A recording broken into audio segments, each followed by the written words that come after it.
Hello there. My name is Miko Dixon, and on behalf of Crafted for Action, I'd like to welcome you to the Crafting Awareness, a discussion about consumption in the craft beer community session here on this Thursday, June 20th, 2024 at 4:30 p.m. Eastern Standard Time. Please feel free to ask questions and engage with the panel by leaving a comment. Our presenters will be sure to leave enough time to answer your questions and address any comments at the end of the session. Thank you.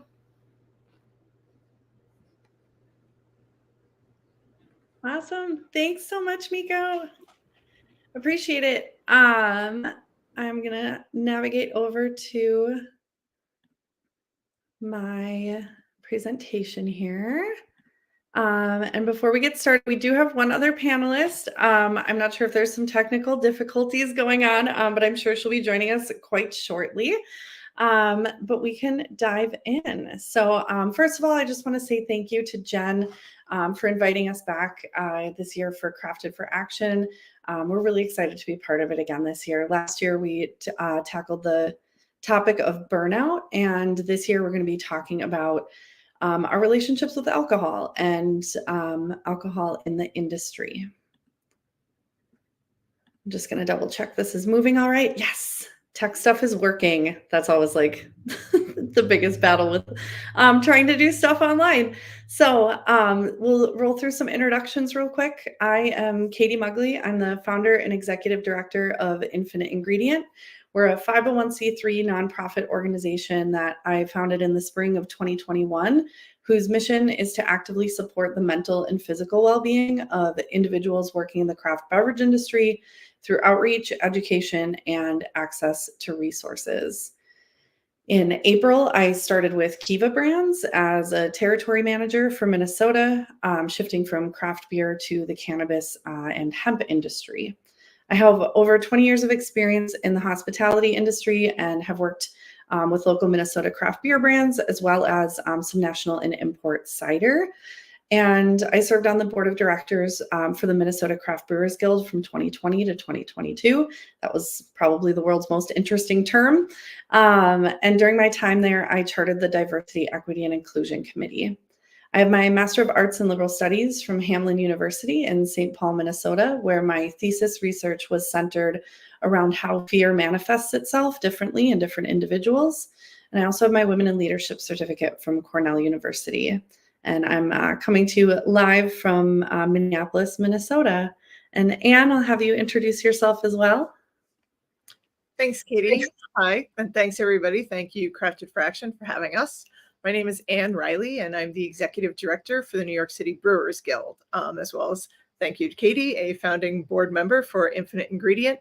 I've been in this role with the Brewers Guild since 2019. Prior to that, worked for one of our local breweries, and prior to that, did a lot of freelance for a lot of our local breweries. Before working in beer, my background was predominantly art direction and marketing.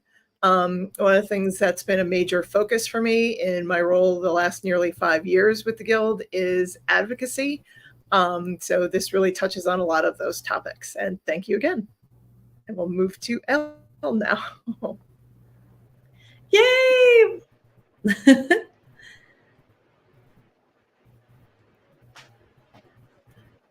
Elle, are you there or are you frozen? I can't tell if that's me or her.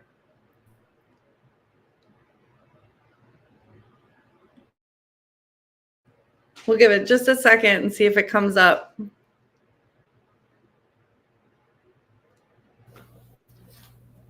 Yeah, I think she is having some tech issues. Hopefully we can get Elle online here shortly. All right. Well, in the meantime, oh, we're back, potentially. Can you hear me? Yes. Okay, good. Awesome. We're just running through. We just ran through intros. If you want to do your intro quick. Oh, sure. I'm Elle Rhodes, board member, founding board member of Infinite Ingredient. Also co-founder and director of Brewing Change Collaborative and director of sales at Metronome Brewing.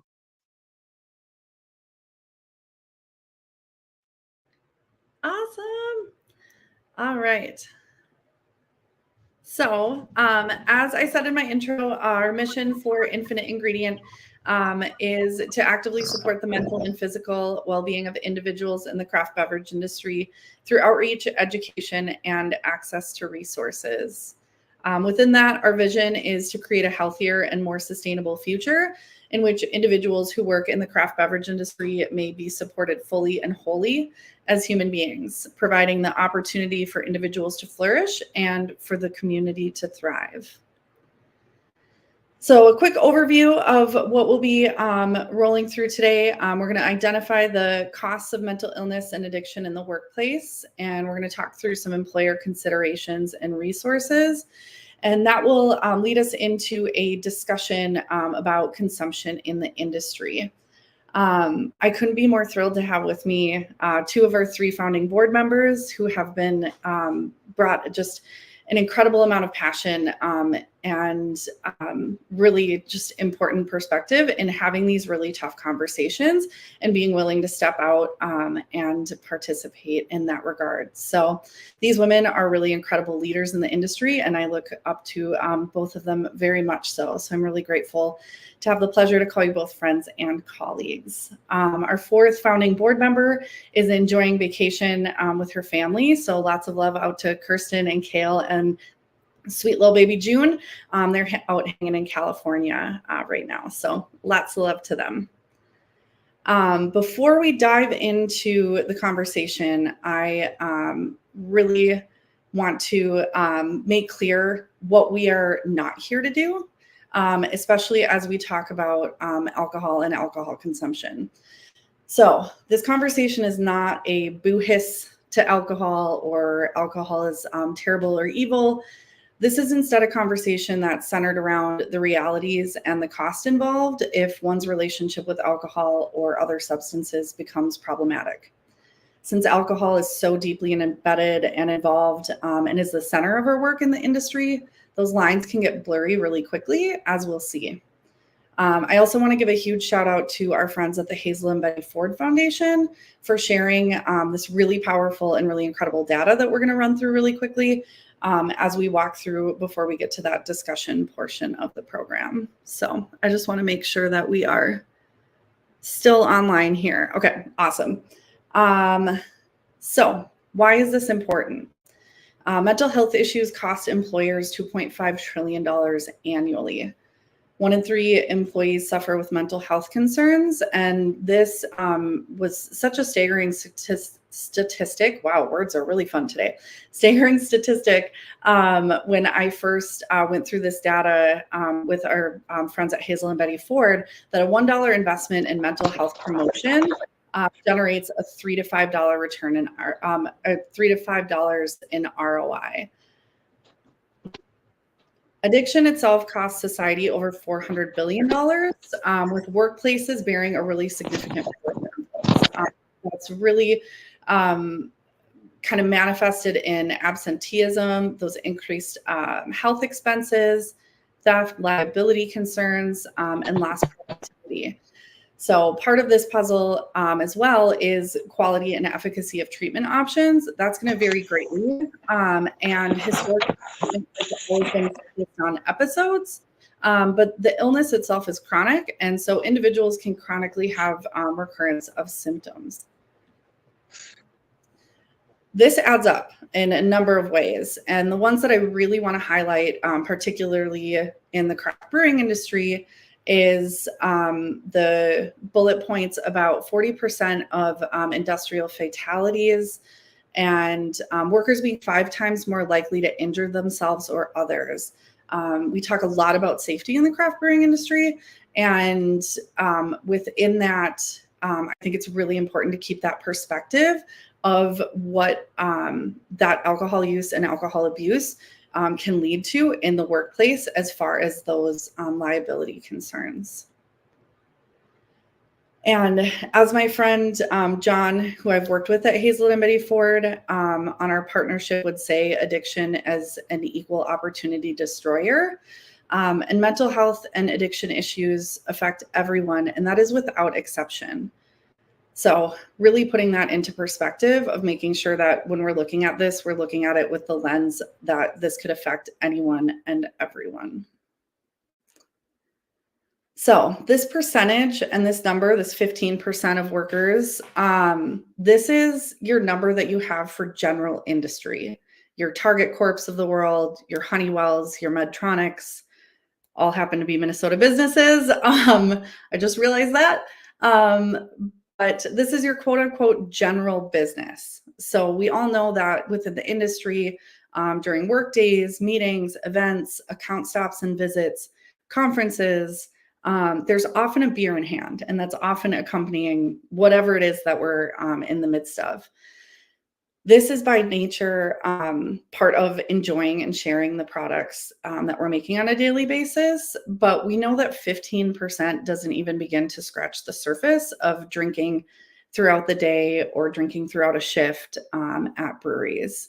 It's so ingrained in the company or in the industry culture that I don't even know really how we would be able to begin to parse this apart. So I think it's a really important figure and statistic to look at as compared to these other quote unquote general industries. And then just like kind of take that moment of reflection of your own experience and what you've witnessed, or maybe what you've been a part of, in what the beer industry percentage of that could potentially be.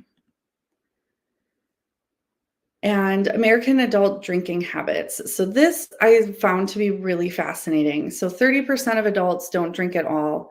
30% have less than one drink per week. But the top 10% of adult drinkers in this country account for more than half of all of the alcohol that's consumed in a year.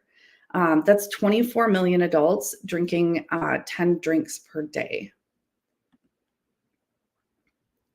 And the size of this problem and getting a feel for the overall scope of it, 8% of the population over the age of 12 years old needs treatment for alcohol addiction. 4% of the population has a drug addiction, and that's over 24 million people who need treatment. That means that this impacts over 75 million family members, and this isn't just a disease that affects the individual, it affects that entire family unit around that person. Children, spouses, significant others, siblings, friends, and yes, coworkers. It's also really important to note that most of the people with drug or alcohol issues are employed. I think it's really easy to get caught in a thought process of, like, well, like if it's really that bad, you're probably not able to work. And that's just not the case as evidenced by these statistics. So of the 12.4 million heavy drinkers, 80% are employed, and most people with a drug or alcohol addiction are employed folks. So with all of that, what are some ways that we can address mental illness and addiction at work? As we talked about earlier, things are really different in our industry.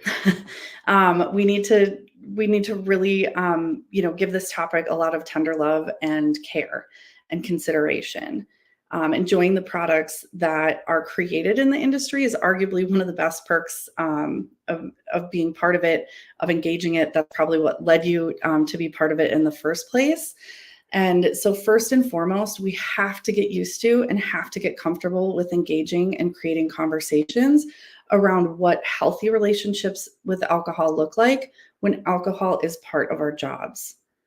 So being able to equip managers and supervisors to be able to share resources is really important.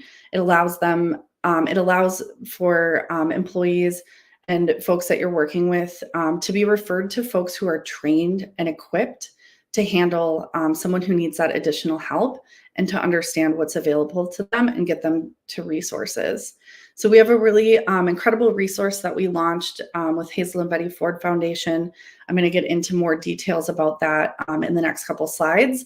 But one of the many things that's encompassed with that is 833-WELLBEV. And this is a toll-free number for infinite ingredient. Hopefully we'll be able to add more resources to it at some point in the future. But this number right now will connect you to the Hazel and Betty Ford Foundation during staffed hours, where they will know that you're calling as a member of the craft brewing community. So this isn't a cold call.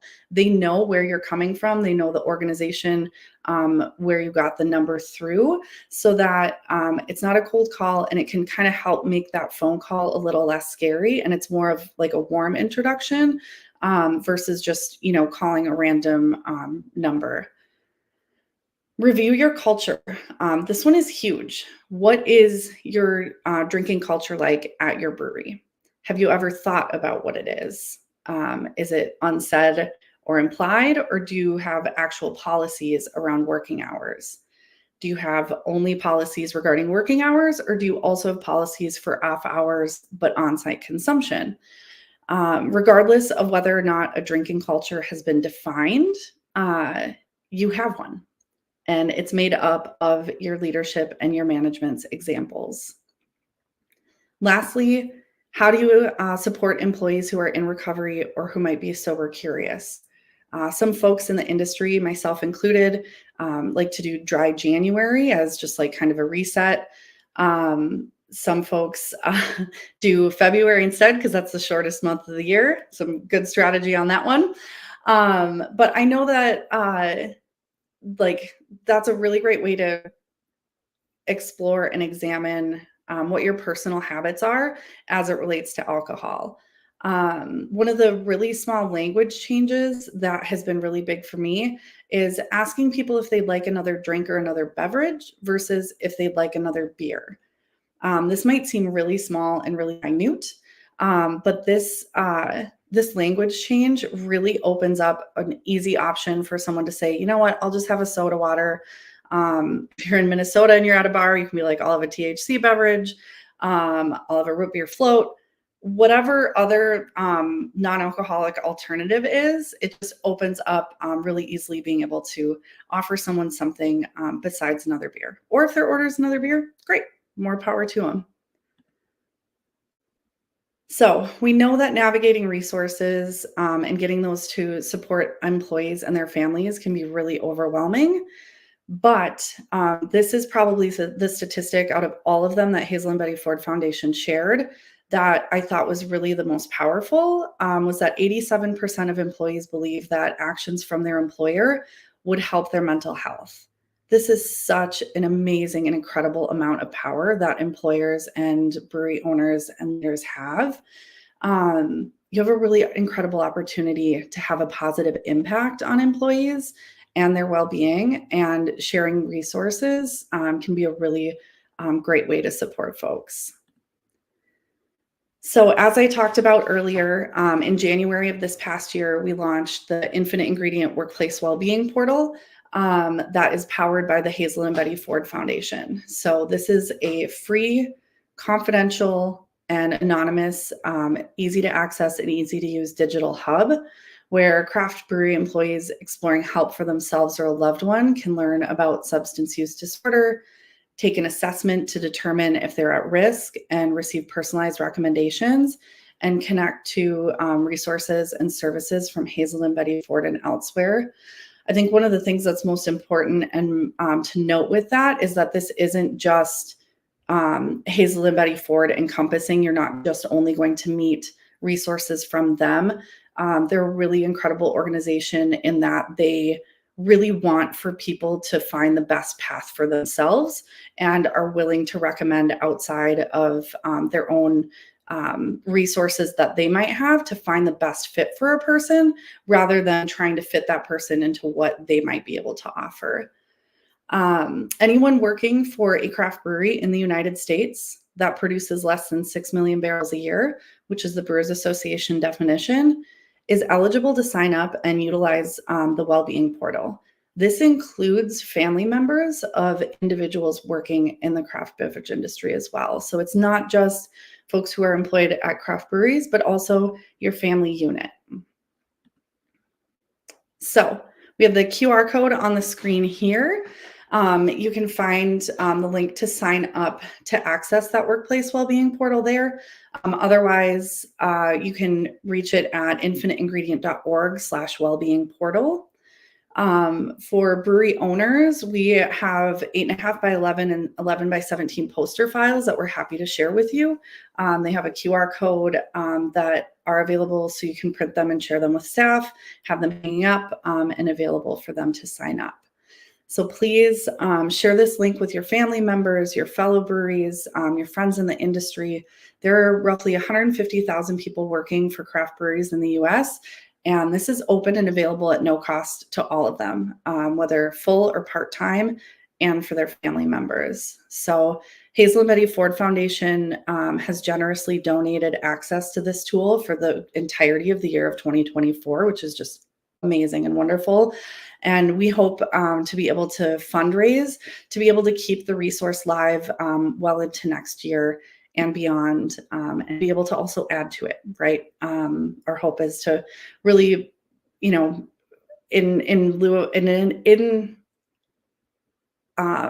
support of our mission, being able to add these really tangible resources for folks to use. So now we can get into our discussion. So Anne, I would love to start with you. Was there anything in that data from Hazel and Betty Ford Foundation that was surprising to you, and what, if anything, stuck out? Thanks, Katie. I know one of the things that the three of us had talked about earlier in the week was the fact that, and this kind of goes into fundraising, that $1 of every for every dollar donated towards mental health or spent on mental health, the return on investment is $3 to $5. That's kind of a huge thing that I know I wasn't really aware of till we started talking about it. That's, just one thing. I don't know if you want to start there. I know we had a lot of talking points earlier in the week. For sure. Elle, was there anything in the data that stuck out to you? I know that was one when we talked earlier this week that you said was like, oh, damn.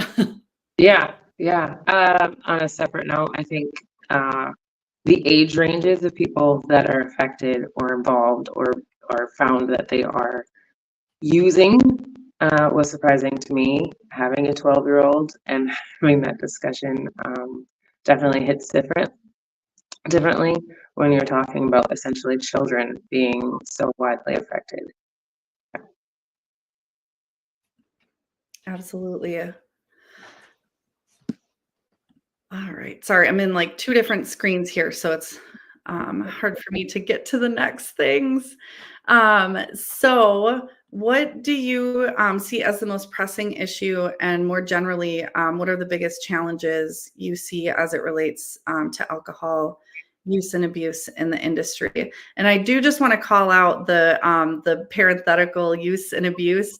When we met earlier this week and we're talking through this, we were really struggling with even just the language to put around it. Like, how do we even talk? Like, it's so awkward. It's so awkward of a subject to pick up within the industry, where it's like, what do we even call this? Is it alcohol use? Is it alcohol abuse? Which one are we calling out? Where does one start and one stop? And it really that was such a challenge in the language for us that we just settled on the parenthetical of use/abuse. So we could kind of, interpret as we talk through today. And then, also, would love feedback on that. What are people, what type of language would you use that would allow you to have a discussion about this more openly, or what would be more inviting or engaging?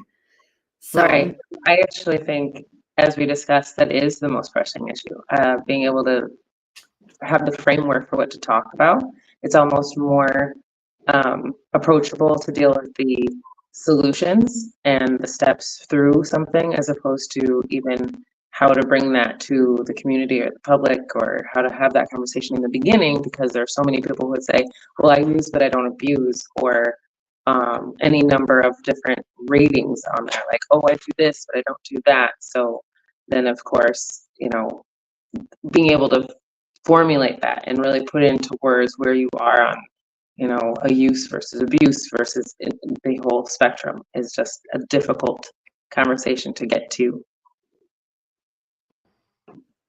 Totally. I've had the discussion with a few folks, and maybe we had this discussion at one point too, even like just being out in the industry, especially on the sales side of things, and especially on the on-premise sales side of things, with it's just like, if you look at, like these definitions of like X amount of drinks a day, or, like whatever kind of like some of those scales are, or those measurements are, it's like, you look at that, if you're an on-premise sales rep and you go, well, that's my work day. Like, that's work. That's not even like, that's not my consumption. That's me being on the clock. That's me supporting an account. That's me at an event. So I think that that's like, like a really just kind of like interesting, like where like that Venn diagram, because for most people it's work and, oh, my off time. Oh, I go to happy hour afterwards. I go to the, craft brewery down the street and have a beer with my coworkers. Whereas like that, it's like almost like the Venn diagram, is like damn near a circle, or is a circle during the day. Like, Right. Yeah, I feel like I've had that conversation personally so many times where somebody has said, you drink a lot. I'm like, I don't drink volume-wise a lot, but I drink frequently. Because, like, I have to, even for myself, have that conversation of like, am I actually drinking a lot of volume or just drinking quite often? And, and that, sometimes is one way or the other, but especially for work, it's more the frequency than it is the volume. And so that's a lot of, especially in on-premise sales, as you mentioned, that is a sticky place. And especially from an outsider's perspective who doesn't really understand what your role is, it sounds and looks a little bit crazy and indulgent. Mm-hmm. It totally does. And there's a little bit of that too, like, like, oh, well, work must be so fun or so easy because that's what you're doing at work. And it's like, that's what people see. That's how like people quantify it, is like, oh, you sit on a bar stool and you drink a beer. And it's like, they don't see like the whole rest of it, or the fact that you just like, wrestled a freaking half barrel out of your own car, and like, like things like that. Yeah. So, do you have anything to add on that, or any perspective to share on that?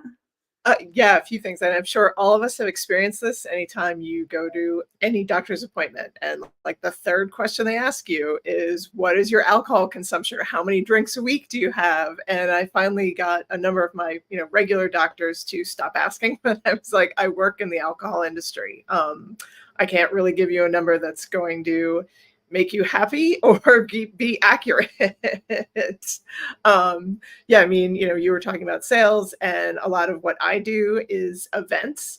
And yeah, like part of your job at an event is sampling. So yeah, being aware of how much you're sampling. And I can't tell you how many times I've been the one managing a festival, and we'll be 3 hours in before I've literally had a fraction of an ounce of a taste of anything, just because if you're the one who's in charge, so to speak, you need to also be in control. You can't be managing an event where part of your code of conduct is that if someone overindulges and is visibly intoxicated, that they may be asked to leave, when you may be visibly intoxicated. I think that's something people coming into the industry, everyone needs to figure out their own way to balance what that means to them. Absolutely. I think that's such a great point too, especially like just like the whole event portion of the program. Like just the amount of times I've like seen, it's just like folks get really excited, and if they haven't, been through that before, or it's like oftentimes that's kind of like offered as a perk, like, oh, you get to work this festival, which I remember totally being the point in the industry where I was like, yeah, oh my God, this is like the best thing ever. And then now I'm like, how much money do you have? Because that's like, because it is so much, it is a lot of work. And so that is like such a fine line to walk. And then too, just like, I was thinking about when I was going through the slides earlier this afternoon, and going through like, and just kind of like thinking about like industry context for some of them. And the one about increased risk of injury, right? And being at an event, and there was this one event I was at, we had like the company I was working for had the most egregious jockey box that I think anyone has ever seen in the existence of jockey boxes. And it very narrowly like fit in the back of the van, had these like awkward little like platform, like plank things to get it up into the back of the van. Didn't always necessarily work the greatest, and was just very awkward, right? And this guy came up because it was me and another woman who had worked the beer fest. And this guy who had come up who had thoroughly enjoyed 14,000 samples of every single thing that was there. And he came up and he's like, hey, let me help you. And comes over and like, without asking us if it's okay, grabs it and positions it in this way that the platforms fall down. And it is like awkward as hell. And we're like struggling to try and get it in there. Whereas if he had just like backed off, and granted, that's like an outside source and whatever else, but I mean, that is just like kind of part of this like omnipresent, just like that fine line of trying to safely load something into a van after a festival and having that be that extra risk because of the drinking that's involved around it. So I'd completely forgotten about that until I was reading through those again. And I was like, oh my God, I'm like, there's probably like a story for each one of these in some regard or some capacity, if not several. So yeah. Oh, and also like, it was very like, oh, I'm going to rescue you two ladies. So super helpful, dude. Awesome. Okay. So, go ahead, Ann. No, sorry. I'm sure we've all been in spaces where, someone is off the clock and they've had a couple, and then something happens in production space and their instant reaction is, I need to go fix that. Where it should be like, wait, maybe you don't need to be the one to fix that. 1000%. 1000%. Or like, oh, it's fine, I'll go change the keg. And it's like, do you really need to be like going back in the dark warehouse, like where there's freaking skateboards laying around? Like it's just, there's a whole capacity with that. So I want to make sure that we're mindful of time because we're fast approaching 33 minutes. So what do you see as the biggest opportunity to address alcohol use or abuse in the industry? Anne, do you want to start us off since you're not a mute? Sure. Honestly, I think it's having some form of, SOPs or codes or just guidelines for people to be aware of. And, as you were saying earlier in the presentation, Katie, just making sure that people are aware of what's going on. If you don't know, you don't know. And, I don't mean to boil it down to something so simplistic, but honestly, that's where it starts. Yeah, I was just going to say, just at the beginning, when you start a brewery or you start a company or you hire a new person, you have these conversations at the onset. So it's not addressing it in the moment, which is never the time to do that. Just open communication about what's expected and why. Just honest communication as to like these are the reasons that these things are in place, or this is what I want to, even if you don't have an SOP at that time, of like, this is what I want to make sure that we're doing for our safety as well as our culture, and to take care of each other. Yeah, I think in our industry, sorry, Katie, didn't mean to speak up. Go ahead. I think in our industry, it's one of the things where, everybody looks at, OSHA safety or, sexual harassment training and things like that. But this almost comes up secondary and isn't thought about where it needs to be top of mind. Absolutely. I'm curious to know if either of you have experience with or know of brands who are really doing things right and doing things in that, like you said, Elle, like having those conversations up front, being like super cognizant of the environment that they want to create. I'm curious if you know of or have experienced any. I'm like running through my brain and I don't believe that I have experienced that in like a super clear, like there's the what's in the handbook and what's written. But whether or not that adds up to, and is in line with how the day-to-day goes, or whether or not that's something that, like once it's signed and then everyone can go back to whatever way they're doing things. So I'm curious if you know of or have heard of or experienced any brands that are really doing it right in that regard. And do you know of any? Off the top of my head, I know what I've often seen is the longer a brand is in existence, the more it becomes a prevalent point kind of thing. And, as I was saying before, it's something that, if you're starting a brand, starting a brewery, they have the benefit of learning from others, like be it their mistakes or what they've done correctly. Right. I was gonna say, and any of the beverage companies that I've worked for, regardless of spirit or beer, I don't think there has been an outright conversation about it. And if there has been, is more in concern of like what you're taking as opposed to what you're consuming at an event or anything like that. It's like, well, here's your allotment, not so much a concern about here's what you're consuming at an event or in a shift or something like that. In fact, at most of the places that I've worked, I think that consumption on the job for the job has been like conversed with, like, how funny is that this is something that we have to do in order to perform our jobs professionally. And it's just an understanding of that, but with an understanding of like, you understand that you still have to work, more about production and doing what you're supposed to be doing as opposed to safety or your health. Right. Yeah, I've seen that as well, where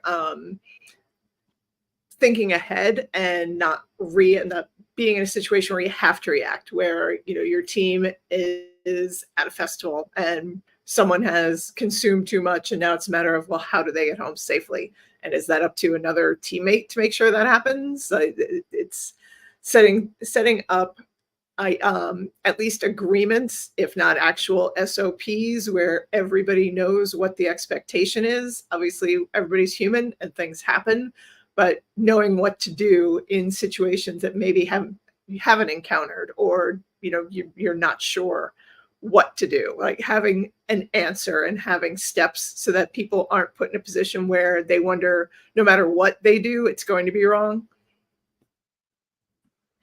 Yeah, either like whether or not what they do is going to be wrong, or just like that, putting someone in that safety point about, like being at an event or being out for work. Like, like when I first started doing on-premise sales, it was, well, we have the budget for you to buy one of our beers and tip $1. And I was like, cool.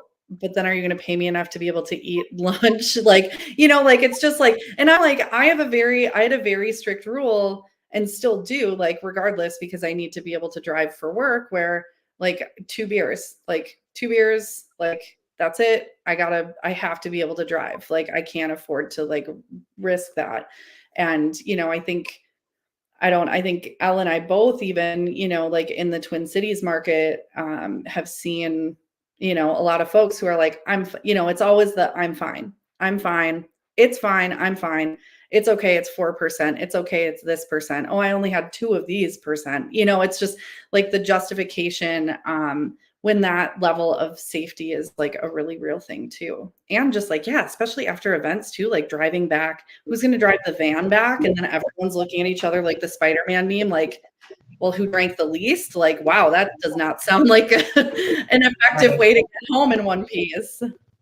On two things, I have heard, though I did not personally experience, that there was a distributor who provided for everybody's cars to be either towed or for them to be picked up well in advance of a crew outing. I was like, well, at least that's a plan for the end. Like you know what's going to happen, but it wasn't a discussion of how to safely consume during this event that you were doing, but at least they had a game plan for how, like, when they, and the inevitable of you not safely consuming, how you get all of your things home.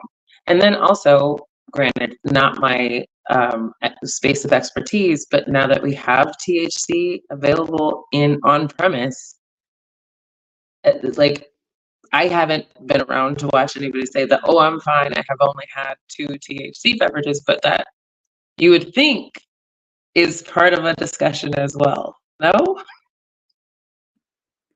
Totally. That's like, oh my God, I feel like, I mean, even the state is still trying to figure out like, like, how do we like figure this out and like regulate this, you know? And I think part of it too is just like, you know, it's just like, I don't know, just like, don't be dumb about it. It sounds so like silly to even state it that way, but it's just like, maybe if it's your first rodeo with something like that, like, I don't know, walk or, you know, call a Lyft or something, but like, I don't know.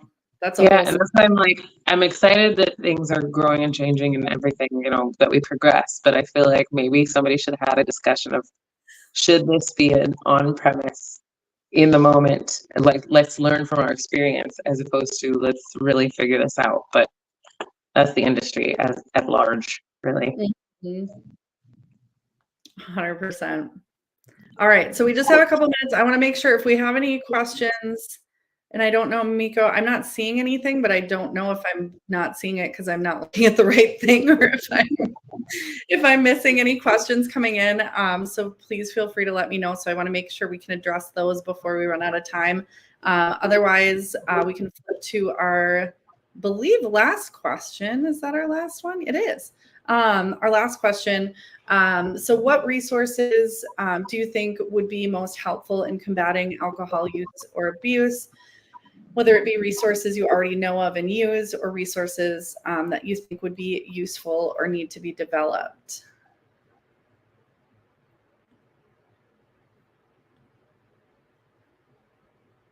I would think this is a great time for you, Katie, to reiterate what we've done to create here.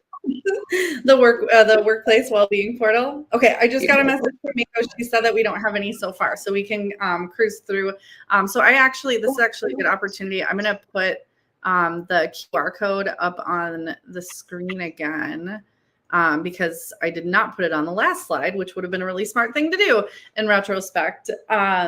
But like we talked about earlier, so the Infinite Ingredient Workplace Wellbeing Portal, it is confidential, it's anonymous, your information is not saved or stored or anything like that. And I also want to reiterate too some of the language on the sign up page that's on there because we do ask for a person's name and like the brewery that they work for, things like that. That is never going to be shared. It is 100% completely private. And that is just to make sure that we have a fail-safe for ensuring that we are getting this link out to our intended audience, right? We have to have some sort of way to be able to know and understand that someone is working in the industry. Otherwise, we would have no way to understand, you know, if the traffic that we're seeing from it is from the industry or not. And that's just frankly not going to be helpful in us being able to effectively fundraise to be able to keep not only this resource going, but additional resources from coming online. So I just want to be really clear about that because that was a really great question that I got when I shared this with the Minnesota Craft Brewers Guild back in March, I think that was. I don't know what time is anymore. It's I think it was March. But and just to reiterate again, it's available to anyone who works full or part-time for a craft brewery in the United States. Hopefully at some point we will be able to add to this, also fold in cider, spirits, and also be able to provide resources for folks overseas as well. But we have to start somewhere. And so this is where we're starting, and hopefully this will only become more and more robust as time goes on. All right. I know we're at 45 minutes, so I'm not sure, Miko, if there are any comments or any questions that came in. We'd be happy to address those. Otherwise, I think we're good. Al or Anne, do you have anything additional that you'd like to add?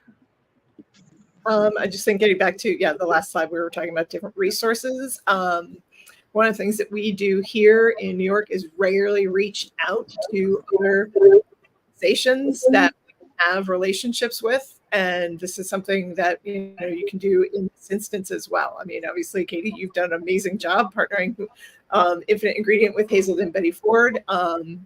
And if people are uncomfortable with that, if there's something more locally, definitely look into that as well. The resources are there. It's just a matter of identifying them, and often people aren't sure how to do that. So I think facilitating that is the best advice. For sure. Awesome. Well, thank you so much for joining us. Again, the link to the Wellbeing Portal is up there, infiniteingredient.org/wellbeing portal. You can also find us on Facebook as well as Instagram at infinite.ingredient. Also, please feel free to reach out to me, to Anne, or to Elle if anything pops up after the presentation. Our emails are listed here on the screen. Running Infinite Ingredient, I'll just give this disclaimer for myself, and I know all three of us are very busy, but running Infinite Ingredient is currently done on volunteer hours outside of my day job, so it might take me a minute to get back to you, but I promise I am not ignoring you. I will get back to you as soon as I can. I just ask for a little bit of patience and some grace if my response isn't super swift. And thank you again to Jen for having us, and to Anne and Elle for the thoughtful discussion as always. I just cannot reiterate how much I adore you two. And I hope that everyone has a wonderful rest of the week. And please be kind to yourself and be kind to others. Thank you. Awesome. Thanks so much. Thank you, ladies, for your time this afternoon and for a very fruitful session. And thank you all to the viewers for joining the virtual session. Please take a moment to rate this panel using the link in the panel description or in the Watch Craft Beer Con page on the website. Thank you so much. Bye-bye. Thanks, Miko. Thank you, Miko. My pleasure. Thanks, Katie and Elle.